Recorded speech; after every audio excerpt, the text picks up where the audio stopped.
बिहार की राजनीति के लिए आज एक बहुत खास दिन है। हमारे साथ एक बहुत ही अहम नेता है। ऐसे नेता हैं जिनके लिए एक तरफ एनडीए बेताब है तो दूसरी तरफ महागठबंधन भी बेताब है।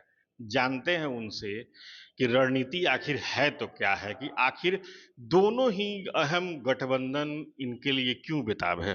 गुप्ता जी, सबसे पहले तो आपको शुभकामनाएं कि आज आपने अपनी पार्टी की एक नींव रखी और एक शानदार आपने आज उद्घाटन किया अपने ऑफिस का। आपके लिए दोनों घटक जो है वो क्यों बेताब है इतना। देखिए, ये तो मैंने सिर्फ अपनी और अपने समाज की उपयोगिता साबित की है।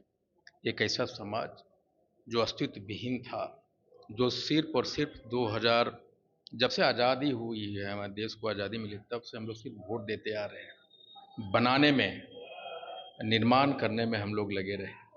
और जब मैंने अपने इतिहास पीछे देखा तो 78 साल में एक एमएलए का टिकट भी हमारे समाज को नहीं दिया गया। हमारी आबादी को नकारा गया, हमारी आवाज़ को नकारा गया, सुनने तक लोग तैयार नहीं थे। और जब हमने संघर्ष की रास्ता अपनाया तो जो लोग हम लोग उनको फूटी कौड़ी नहीं सुहाते थे, निश्चित तौर पे हमारे अस्तित्व को आज वो लोग रिकॉग्नाइज कर रहे हैं। ये रिकग्नाइज कर रहे हैं, आपने उनमें जागृति लाई, ठीक है। आपके पास वो चीज क्या है जिसके लिए एनडीए भी बेताब है और महागठबंधन भी बेताब है। देखिए, रामधारी सिंह दिनकर एक कविता कही थी कि सिंहासन खाली करो, जनता आती है। हमारे पास एक कॉमन मैन का ताकत है, जो हिंदुस्तान के लोकतंत्र की खूबसूरती है। हम एक साधारण लोग, एक ऐसा जाति जो कभी किसी से लड़ा नहीं, कभी रोड का रास्ता अख्तियार किया नहीं। आप जैसे कहें, हम आपके आदेश का पालन करने वाले जात, राजनीतिक आदेश पालन करने वाले जाति। जब हमारा आरक्षण छिना और हमसे जब मिलने के लिए सरकार तैयार नहीं हुई, तो इससे बड़ी तमाचा हमारे समाज के लिए क्या हो सकता है। तो उसमें एक आईपी गुप्ता सोचता है अपने घर में बैठ के कि ईश्वर ने तुम्हें सब कुछ दिया है, लेकिन तुम्हारी हैसियत क्या है, तुम्हारे जात की हैसियत क्या है, कि माननीय मुख्यमंत्री जी, भारत सरकार के मंत्रीगण और हमारे बिहार के माननीय मुख्यमंत्री जी मिलना तक पसंद नहीं करते। तुम्हारी क्या नाली के कीड़े के बराबर समझते हैं लोग। तो मैंने अपने सर पे, अब देख रहे हैं ना कि वैशाली में मैंने ये कफन बांधा था कि अब मैं निकलता हूँ। और यही बात अपने लोगों से जाके कहा है कि तुम्हारे पास सब कुछ हो सकता है, तुम्हारी हैसियत क्या है। और मैंने दो नारा दिया, सोचो, करो, कर सकते हो, और तुम मुझे 2 दिन दो, मैं तुम्हें तुम्हारा आरक्षण वापस ला के दूंगा। हम सड़क पे उतरे। और आज गांव का 3 बरस का बच्चा क्या हो या फिर 90 बरस के बूढ़े या हमारे बुजुर्ग क्यों ना लो, बस एक ही नाम है, हमें हमारा आरक्षण वापस दो। इंडियन इनकलाब पार्टी, हाँ को रथ हम पान है। घटक दल तो बेताब हैं आपको लेने के लिए। आपके मन में क्या चल रहा है, आप किधर जाएंगे, आपकी राजनीतिक रणनीति किसके साथ बन सकती है। देखिए, मेरा ये मानना है कि हम महागठबंधन की तरफ रहें या एनडीए की तरफ रहें, हमारा रास्ता सिर्फ एक ही तरफ जाता है, आरक्षण वापसी की तरफ। हम जहां भी रहेंगे, हमारी लड़ाई, हमारा संकल्प, हमारी प्रतिज्ञा, हमारा सब कुछ आरक्षण वापसी है। अगर महागठबंधन की तरफ भी रहे तो हमारा रास्ता आरक्षण की तरफ जाता है। एनडीए की तरफ जाएंगे तो उनको आरक्षण वापस करना होगा। हमें जो हमारे लड़ाई के साथ खड़ा दिखाई पड़ेगा, हम उनके साथ हैं। सरकार हमसे बात तक करने के लिए तैयार नहीं थी। हम जब 12 रैलियां करते करते 8 महीना के बाद गांधी मैदान पहुंचे तो इतिहास रचा हमने। तब सरकार ने अपनी दरवाजे खोले, एनडीए की सरकार ने, जदयू भाजपा ने। लेकिन वो लोग अपने हैं ना, वो सारी चीज़ों से बाज नहीं आ रहे। और एक तरफ महागठबंधन शुरू से हमारे साथ खड़ा है। याद कीजिए कि हमारी आदरणीय श्री राहुल गांधी जी से एक मुलाकात हुई थी। एक ऐसा शख्स जिसके पार्टी में आईपी गुप्ता है, और वो कह रहा है कि राहुल गांधी जी मिलेंगे तो भी मैं रिजाइन करूंगा। उन्होंने मिला, और उन्होंने इसलिए मिला कि वो जानना चाहते थे कि ये तांती ततवा जात का संघर्ष क्या है। ये कौन है, ये अकेला सड़क पे घूम रहा है ये आदमी, क्या कारण है कि 75 बरस से इनको पॉलिटिकल रिजेक्शन का सामना करना पड़ा। तो हम गांधी मैदान से पहले वो आदमी हमारे साथ खड़े हो गए।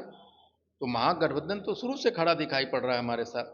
एनडीए वाले ने जब गांधी मैदान की रैलियां हुई और उसके बाद भाजपा वाले ने हमारे लोगों को तोड़ने के लिए क्लस्टर वाइज तांती तत्वक सम्मान समारोह कर रहे थे, जब फेल हुए तो फिर जदयू वालों ने दरवाजा खोला, हमने बात की, हमने अपनी बात कही, भाई हमें ये चाहिए, हमारी 3 मांग, एक हमें आरक्षण वापस करो, दूसरा जो सुप्रीम कोर्ट के आदेश को गलत व्याख्या करके हमारे बच्चों को जो मेरिट लिस्ट से आपने निकाला, नौकरियों से निकाला, एडमिशन नहीं, उसे उस सरकारी आदेश से उसकी समीक्षा हो सकती है, उसकी समीक्षा करो।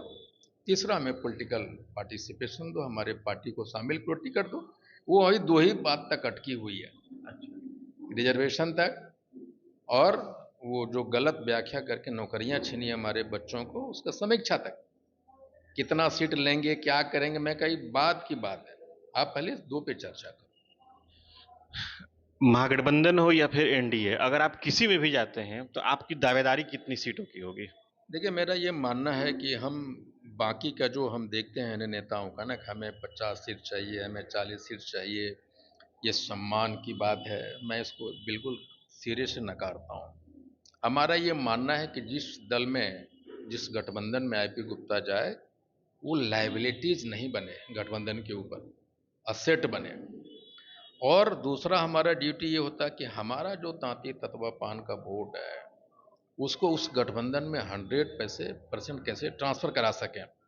उसका एक ही तरीका होता है कि हमारे जो आंदोलनकारी लोग थे, उसको टिकट मिलना, और वो अलग अलग जोग्राफिकल एरिया में है, उन लोगों को टिकट दिलवाना। तो हमें उतना टिकट जरूर चाहिए जिससे कि मैं 100%। वो टिकट का फिगर कितना हो सकता है? नहीं, वो देखिए, हमारा ये, हम लोग टेबल पे बैठेंगे, हम उनको, आप पत्ते नहीं खोल रहे हैं अभी। नहीं देखिए, मैंने ये कहा है कि वो जोग्राफिकल एरिया के अनुसार, मान लीजिए अगर आप 5 टिकट आप मुझे देते हो, और मैं वो कुछ लोग छूट जाते हैं जो उस एरिया का वोट आपको 100% दिलाएगा, तो ये हम चाहते हैं कि हमारे वैसे लोगों को टिकट मिले जो 100% वोट को कन्वर्ट करा सके गठबंधन के पक्ष में।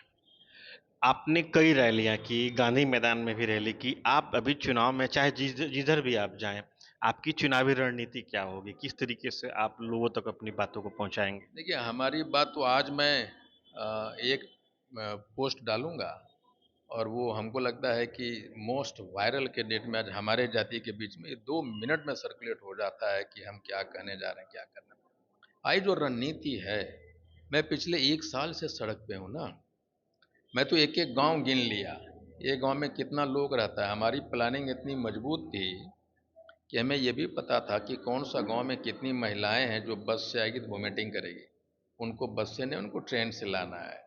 हमने तो ये भी कहा कि भाई आंधी तूफान आने वाला है, पेड़ गिरेंगे, रास्ते ब्लॉक होंगे, तो बस में खंती, बस में कुदाल, ये टांगी काटने के लिए सारी चीज़ रख लो, ताकि वो गाछ उछ गिर जाए ना तो उसको काटो। वो हुआ, 5-6 वृक्ष रोड पे गिर गए थे, हमारे लोगों ने खुद ही काटे, खुद ही हटाए और आ गए। तो हमारी प्लानिंग इतना होती है कि जैसे मैं विधानसभा का प्रोफाइल बना रहा हूँ, तो हमारा जो प्रोफाइलिंग है वो पंचायत से लेके बूथ तक क्या ट्रेंड रहा है अभी तक का, एक 100 पेज का है, जो शायद ही किसी पार्टी के पास हो सकता है।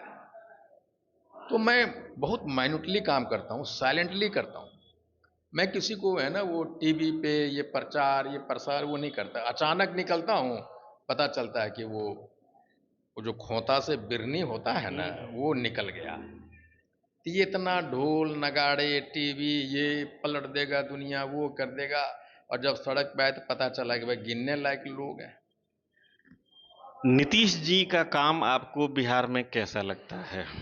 देखिए, मैं खुल के बोलता हूँ, आदरणीय लालू प्रसाद यादव जी ने आईपी गुप्ता के एक छोटे से बच्चे, जो कभी बच्चा हुआ करता था मैं, मेरे गांव में, मुंह से आवाज़ नहीं निकलती थी, लालू जी की वजह से मेरे मुंह में आवाज़ है। और नीतीश जी के डेवलपमेंट मॉडल का दुनिया कायल है, और बहुत सारी स्कीम ऐसे हैं जो वर्तमान एनडीए सरकार ने उसका डुप्लीकेशन किया है।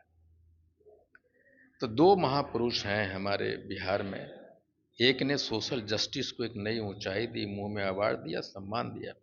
दूसरा ने ये दुनिया को दिखाया कि विकास का मॉडल बिहार जैसे राज्यों में भी हो सकता है। मुझे दुख इस बात का है कि प्रधानमंत्री नहीं बन सके, काश वो बनते। ये थे हमारे साथ आईपी गुप्ता। इन्होंने इशारे इशारे में सब कुछ कहा, लेकिन पत्ते अब तक नहीं खोले। इंतजार करना होगा कि गुप्ता आखिर कब अपने पत्ते खोलते हैं और इंडियन इनकलाब पार्टी किस घटक दल का हिस्सा बनती है। Sujit Kumar, TV 9 digital, Patna.